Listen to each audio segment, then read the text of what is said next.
Hey everyone, and welcome back to STEM Girl Budgeting. If you're new here, I'm a 26-year-old woman living in a high cost of living city with my husband, and today I'm going to be showing you how we budget all of our paychecks for a new month in the software that we use called You Need a Budget, or YNAB.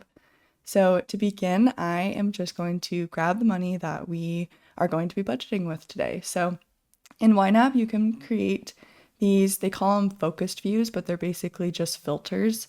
And I created this filter called month ahead, where we just have one category here called next month. And this is where we keep all of our paychecks that we receive throughout the month of October.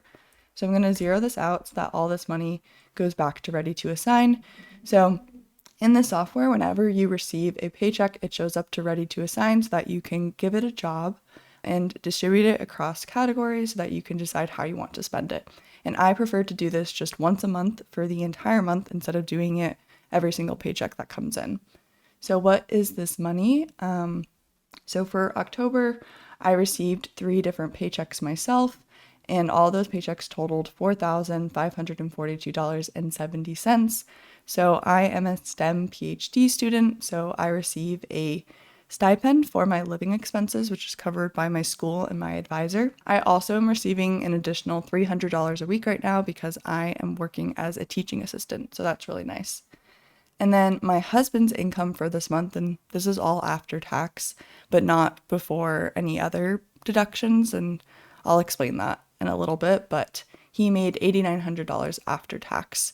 So he is self-employed, he is an independent contractor, he just has one contract right now, works as a software engineer, and they paid him about $89 after tax for the work that he did the month previous. And so the total income that we received in October was $13,442.70. And if you're curious, our gross income was $16,956.90, and we paid about 20.7% towards taxes, or saved that amount towards taxes, because we do have to make estimated tax payments for both part of my PhD stipend and then also all of my husband's income. Okay, so that's the money that we have to work with. Now I'm going to go forward to November, and I am filming this on November 1st, so that's today. Okay, and we're going to start with deductions first in the month of November. So deductions is in quotes because obviously my husband is self-employed, so he's not on payroll and he doesn't have anything deducted from his paychecks, but that's what I'm just calling this category because if he was a W-2 employee, he would have these things deducted from his paycheck. So the first thing that we need to cover for the month is his health insurance, which is $491.64. And then usually we would make a contribution to his HSA, but I accidentally double contributed in the month of October, so we don't need to do that. And then we also always contribute to his solo 401k. And we did start this late in the year, but we want to max it out. So the maximum amount that you can contribute as the employee to a solo 401k is $23,500, and we only have $31.25 left to go, and so we'll do that in December, and then we'll have maxed it out for the year. Okay, and then for fixed expenses, so we obviously have things like our rent, which is $2,175. We have our electric bill, which is usually less than $100, and then when I actually get the bill, I will take out the extra money that we put in this category and put it towards something else. Our internet is $55 a month, and our natural gas is $15 a month. And then we've already done the health insurance in the other filtered view. And then for streaming services, we have a couple of them. Also, sorry, my voice is so strained right now. It's like the night after Halloween, and I was just out a little bit too late last night, I think. But yeah, anyway, so sorry for my vocal fry. Okay, and then we also have 2 Google Cloud subscriptions that come to about $12. So I'll do those. This category is new, so you might have seen in our prior videos that we like to set aside money for charitable giving, but I started to set up some recurring donations this month because I just want to make sure that we meet our goal every year, and it's a little bit easier if we have some sort of recurring donations. And so because this is now a fixed expense where it's scheduled to come out every single month, I added it to the fixed expenses. Okay, and then I also have my Curology subscription, so that's $49.29. And then my husband has a monthly gym membership for about $20. Okay, and then next we have my non-monthly expenses, or rather our non-monthly expenses. So the way that this software works is that they very much encourage you to set aside money every single month for expenses that don't happen every single month, but you know are going to happen at some point. So these can either be fixed, like annual expenses or biannual expenses, or just things that you know that you're going to need to pay for throughout the year. So an example of this is our renter's insurance. And so this comes out annually, but we set aside $11.42 every single month so that we can pay it annually without even thinking about it. Another example of this is our car insurance, which we pay every 6 months, which is $128. We always set aside $100 a month for our car maintenance, and then $10 for our registration and fees. And then we also have a category for tickets, because we do get parking tickets pretty frequently because we don't pay for a designated parking spot and we just end up messing up sometimes and forgetting to move our car. So this happens more often than we would like, but it does happen. So we have a category for it. And then we also have a medical category, but I decided a while ago to stop funding these categories because I didn't like to put small amounts of money into categories like this that really don't happen too often. And so instead, I made a category called Flex Fund. And this is kind of just a slush fund. We put money in this and then we use it to fund categories such as medical and tickets, and also a couple of other things like furniture, education. There's a couple of other things I think that we like to fund just randomly. And then also, like, if we overspend in something and I don't want to cover it with another category, sometimes I'll take it from the Flex Fund as well. Okay, and then for annual dues and subs, we have a bunch of different ones. They come out to about $69 a month. And I like to separate all of these out because I like to just clearly see what we're paying for. And then, yeah, something that's maybe unique about us, maybe not here on YouTube, is that we do use prepaid phone plans with Mint Mobile because it's so much cheaper. And so I also have these included here. And then for Christmas, we always set aside $75 a month.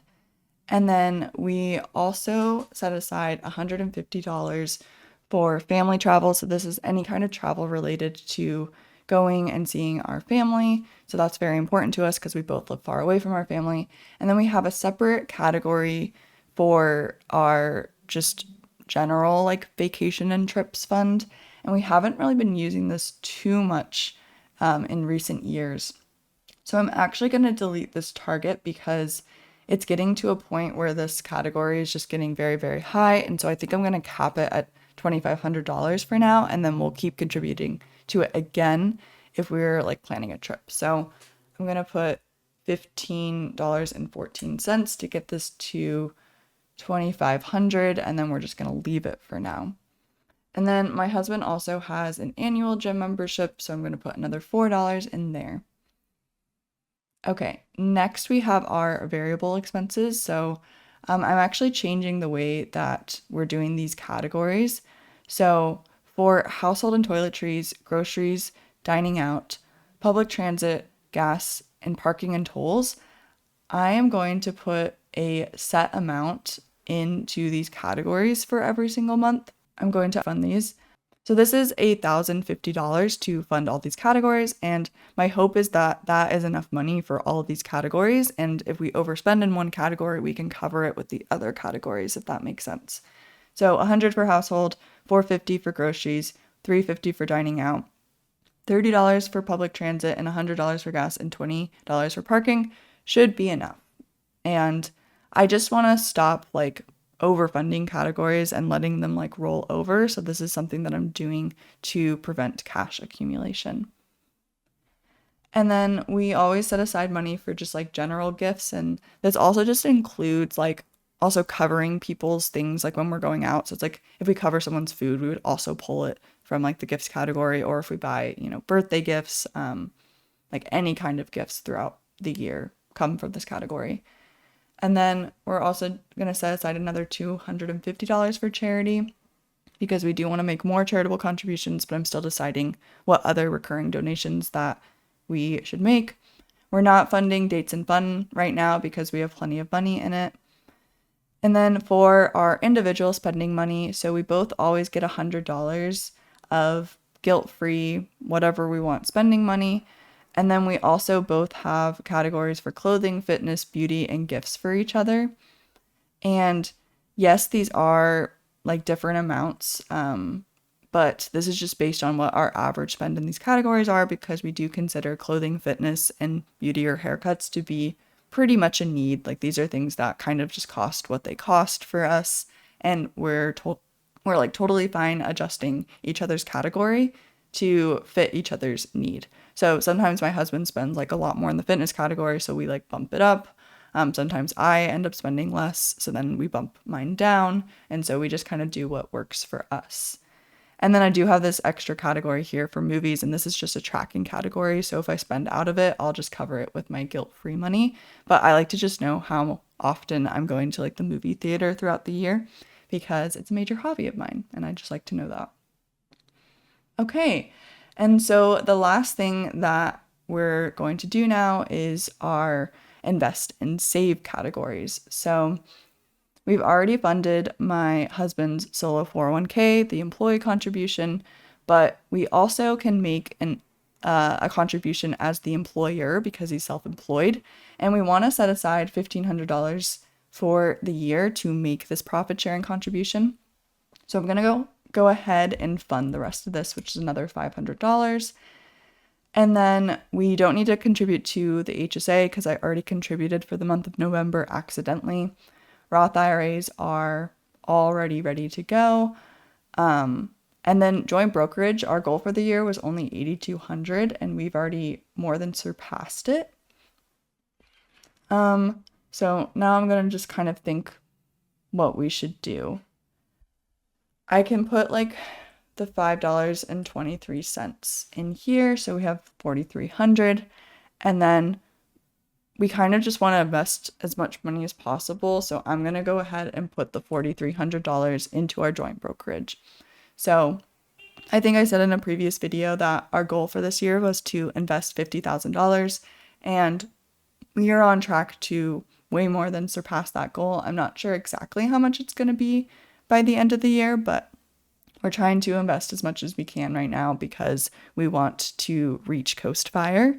So please look out for my next update where I go through our spending for the month, our net worth for the month, and our Coast Fire goals if you're interested in that kind of thing. But yeah, that's it for the budget. So if we go back to all categories, you can see that all of the categories are green and ready to go for the month of November. And so we can just relax and just start living our lives like normal. So I really do love budgeting all of our paychecks at once for this reason, because it's just so satisfying to be able to just go through all of our categories, think about where all the money needs to go, and yeah, just budget all at once. And then I don't need to be doing it like throughout the month. So I hope that makes sense. Let me know if you have any questions in the comments below. And please subscribe if you're interested in these types of videos. And yeah, I hope you guys have a great rest of your day. Talk to you later. Bye.